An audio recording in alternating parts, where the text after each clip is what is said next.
Hi, everyone. Welcome back to the show. I'm so excited for today's guest because I feel like we've become like fast friends and we've just been able Text to, message friends. yes, like connect on so many different things. And I was just so excited to have her join the show and share a bit about her experiences. So, Kelly Ross is a visionary nonprofit leader and social entrepreneur dedicated to empowering refugee and immigrant women through economic opportunity and community-driven support. And we will include all of the links in the description here. But her main role as the founder of the Echo Collective, Ross has built a thriving network in Lincoln, Nebraska that fosters entrepreneurship, leadership, and cultural integration.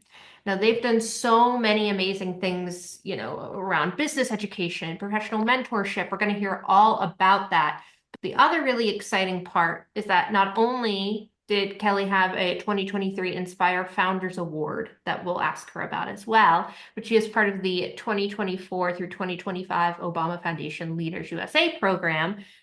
So she's done so much work that revolves around community empowerment, capacity. We're going to hear about her leadership philosophy and just what really drives her. So, Kelly, thank you for joining. Of Thank you so much, Ashley, for having me. course. So there's so much to unpack. And I guess I want to start with early on, like right when you started a lot of this work. Can you take us back to the moment when you sort of knew that this work of empowering immigrant and refugee women was like your calling? Definitely. So I was about to graduate college in 2013, and I had a degree in Spanish, and I was nowhere near being able to use that for a career. And so I started volunteering, and something that popped up on my radar was teaching English or assisting someone who was teaching English to adults.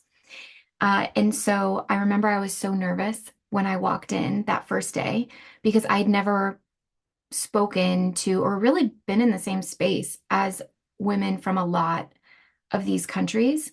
The most exposure I'd had would be women who, were from Mexico or Latin America, but I would be in this space with women from, Iran and Iraq and Myanmar and Sudan and all of these incredible places that I knew nothing about.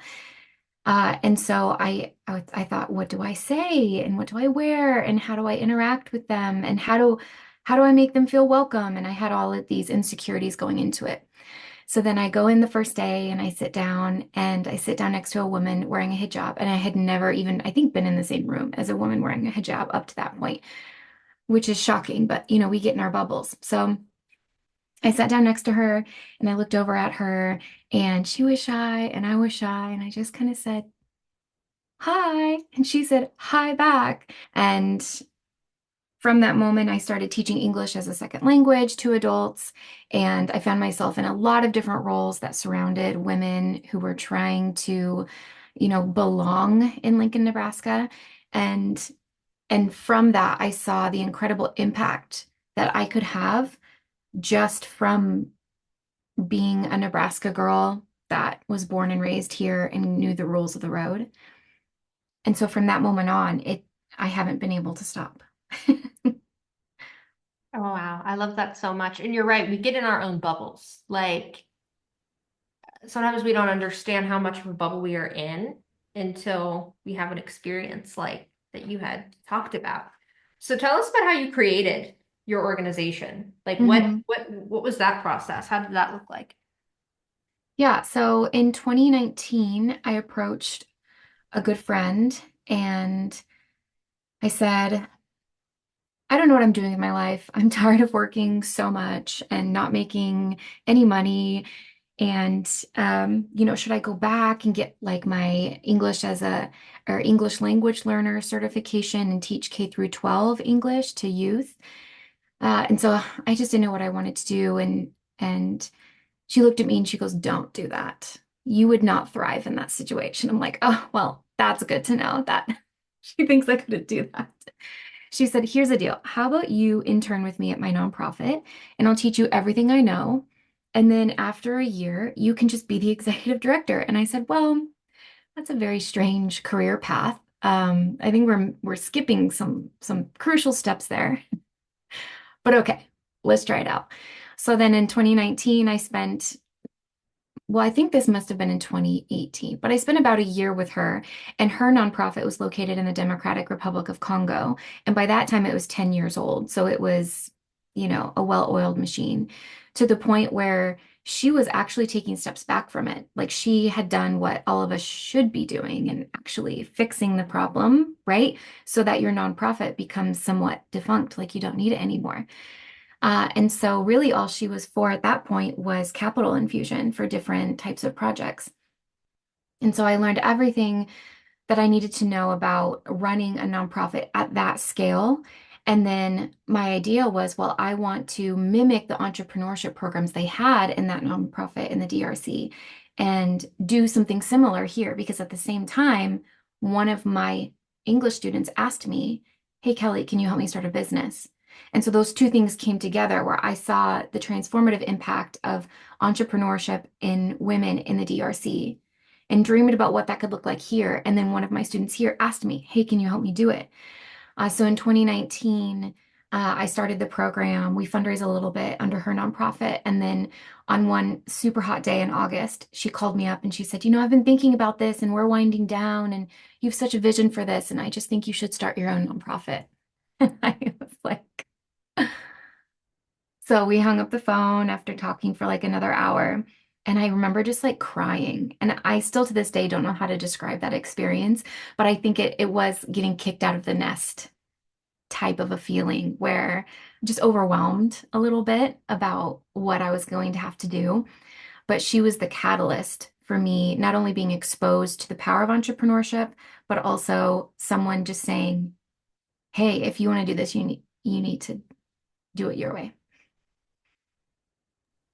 Isn't it amazing the role that those types of people have in our lives, like mentors and people that just sort of push us on that new path? Because one, I mean, the fact that you were saying, you had the internship and then jumping into that, ED role, and then also saying to you, like, you have such a vision, starting an organization. I mean, that is so powerful. Yeah, and it was great that she had the vision of her own nonprofit so Mhm. well established that she knew she would be doing a disservice to the Mhm. people in the DRC by adding my program. Mhm. Even though, it was going to go on and do great things, but she knew that scary mission creep. Like you just have to be very true to your Mhm. path and not let anything take that over, no matter how great it could be. Right. And that sort of leads me into this next question because your programs are so centered around economic independence. So why is the financial empowerment so critical for this community and why is it so critical to the work that you're doing? If you're thinking about how you can live your life without having control of a bank account or having control over making money, I think you'll quickly get to that point where you would recognize how futile life would seem if you were relying on someone else for giving you the money to even put food in your mouth or to take care of your children. And so for us, that economic independence, even though it's encouraging women to stand on their own, it's strengthening families because once one partner or if we want to say the mother in the family, because we do work with a lot of more traditional families where there's a mother and a father. But when the mother is able to do that, then it does take more burden off of the man in the house, whether they want it or not.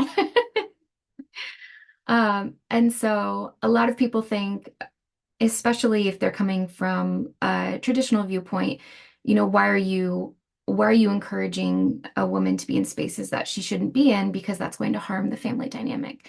And we've only found the opposite, where it strengthens the family and it inspires, of course, not only the spouse to maybe take some greater leaps in what they want to do with their life, but also the children. We see so many little mini entrepreneurs, as we call them, where once they see mom making money, they can't help but start doing it themselves. Mm. That's so true. I think about my own experiences with, watching my mom when I was really little. I was homeschooled and she homeschooled us, but she also worked part-time at the library, right? And so I remember looking at her and being like, how did she get all of that done? Like, how did she go from teaching us from 8 to 4 to working from 5 to 8 or something like that? Mm-hmm. Like, you see those people in your life, like your parents and specifically here, your mom, and that has a huge impact on how you view and interact with the world. Mm-hmm. Yeah. I mean, as an aside, I was also homeschooled, so maybe that's why we click so well. Yeah, exactly. Exactly. I mean, and I know I didn't ask this beforehand, but I'm sort of curious. Do you think homeschooling kind of impacted your entrepreneurial journey? Yes, I think so. And not saying that I couldn't have developed a proclivity towards entrepreneurial mindset Mhm. if I had gone to, public or even private school K through 12. But because I spent kind of some core years from fourth grade to 12th grade essentially teaching myself, like here, I had my lesson plans and I had the schedule of what I needed to do every day.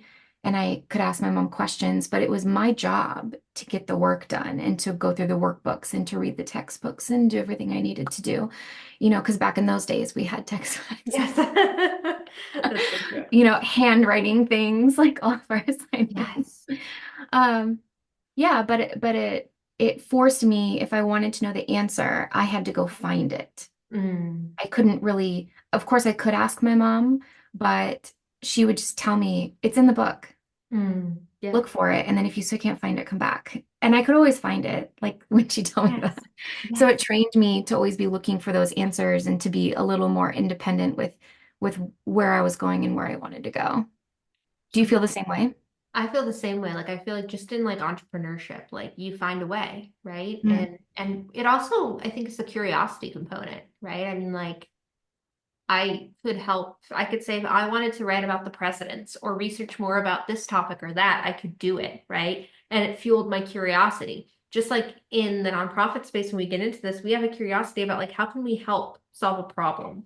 How can we, work towards a mission, right? I mean, I think that it'd be some really interesting connections between being homeschooled, which hmm is it's growing in popularity now. I mean, I feel like when we did it, it was something that I don't know about you, but there were people in the community would sort of be like, "You're homeschooled?"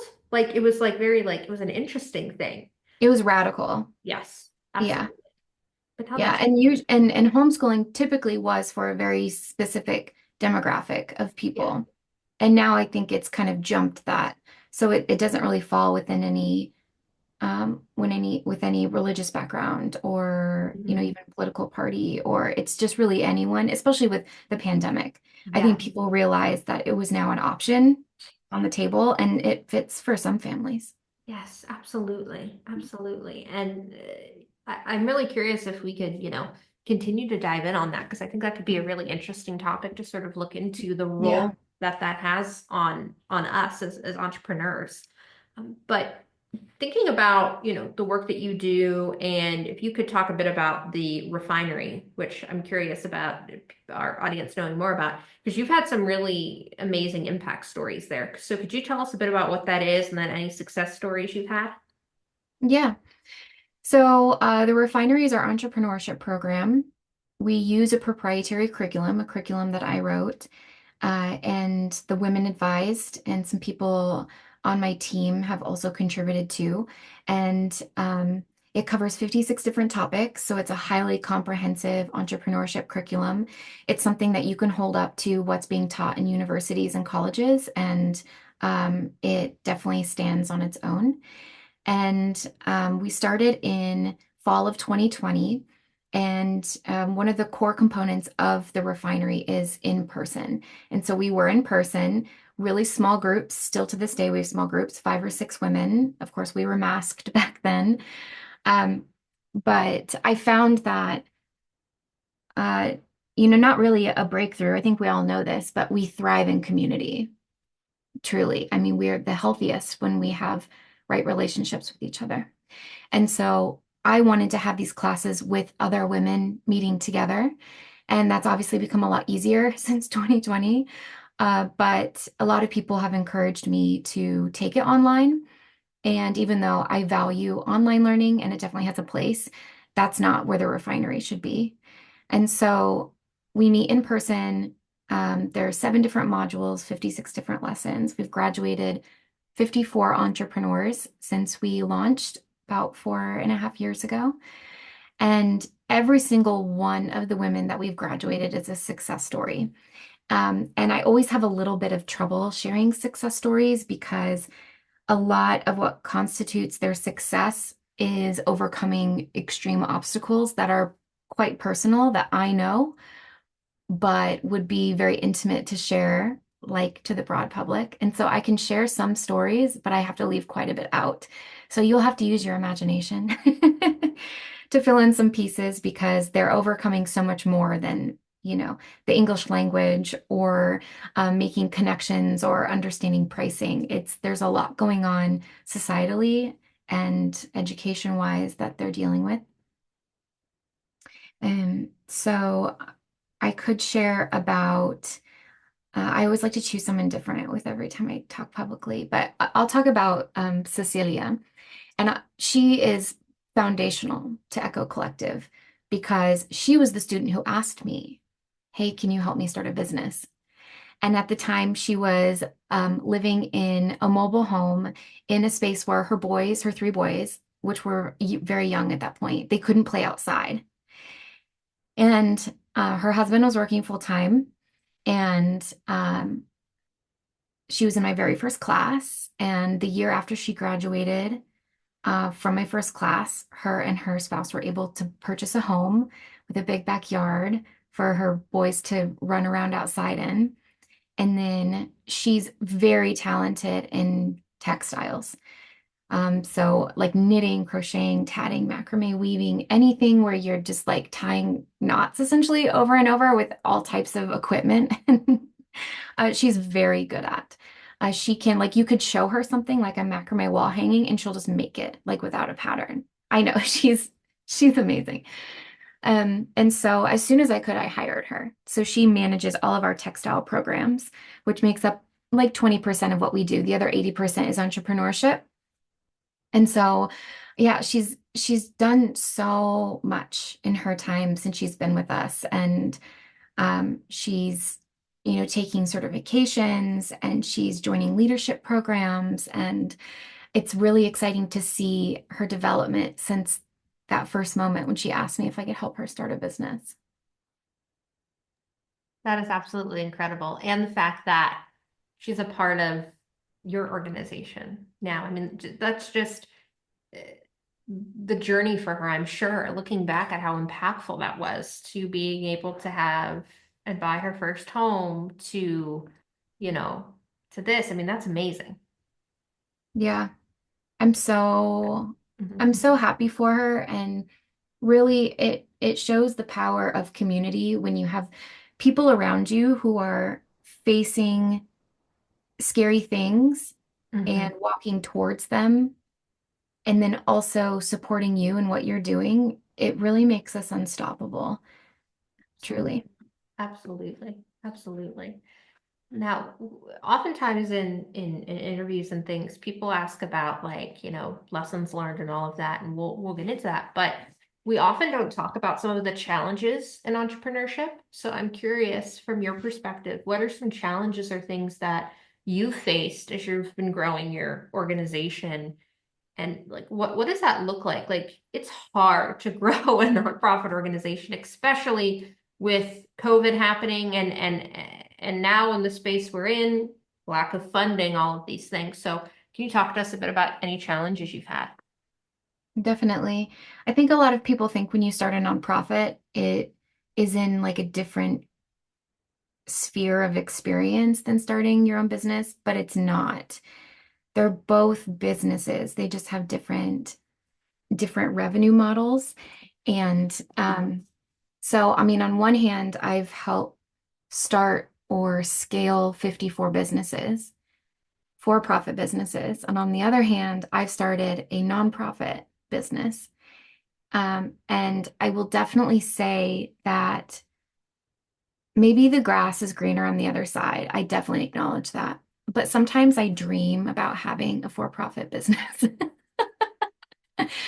I Because feel that. yeah, 'cause I think there's an understandable misunderstanding about how nonprofits work and maybe just even like the grant acquisition process. It's not as simple as filling out a couple pages and sending it in and getting money back. I think the national average is, I think it's like 25, 30%, or maybe it's lower than that for acceptance rate for submitting grants. And a lot of grants, at least when you're starting out, they're for like $1,000 or maybe $5,000, which is really impactful when you're a small organization. But as you grow, you can imagine that I can't support a team of five on $1,000. And so those important grants, those move towards, addressing short-term projects that really need to get done. And it is very helpful, but you're pushed to ask for more and more money. And when you do that, you're filling out bigger and bigger applications with more requirements. And so I'm only filling out like 4 or 5 grants a month, which apparently I've compared with friends at bigger nonprofits. Apparently that's like child's play. But it's tricky because like I'm still doing so much of the administrative side of things, like the bookkeeping and the marketing and everything. And so it's tricky to juggle that. And so I would say, if you're thinking of starting a nonprofit, call me. I would love to talk to you about it. There definitely are some visions that should be a nonprofit. I still believe that Echo Collective should be a nonprofit. But there are definitely some things where you should look into social entrepreneurship and consider, starting an LLC, and that might be the better route for you for stability's sake. But I would say you just have to get comfortable not knowing and comfortable being in spaces where people know you don't know. And That's what so. does that look like? Mhm. How can you be confident without knowing everything? So Mhm. it's this blend of um, capability and authenticity and confidence, but you don't want to pretend that you know something you don't, because that will definitely get Mhm. you in trouble Mhm. and affect your reputation. So Mhm. it's kind of a weird environment to be in. And I'd say that was probably the biggest challenge for me is Mhm. understanding this new culture that I was inserting myself in. Mhm. Yeah, you're so right about, the level of grants, right? Because you can apply for something early on and that 5,000 will change everything, right? But then Mhm. as you're, getting bigger, growing, all these things, that's still impactful, but it's different level of impactful, right? It can maybe help fund a program, but it's not going to help with big operational costs. Mhm. So that's something that, like, I'm so glad you mentioned it because when we're starting off, I mean, organizations, small nonprofits, small operating budget, but it's how you grow, and that's going to take time. So we'll certainly, share that, I think people, when they're starting organizations, they should reach out to people that have literally started it from the ground up because it's very different than stepping into an organization that's already well funded. For sure.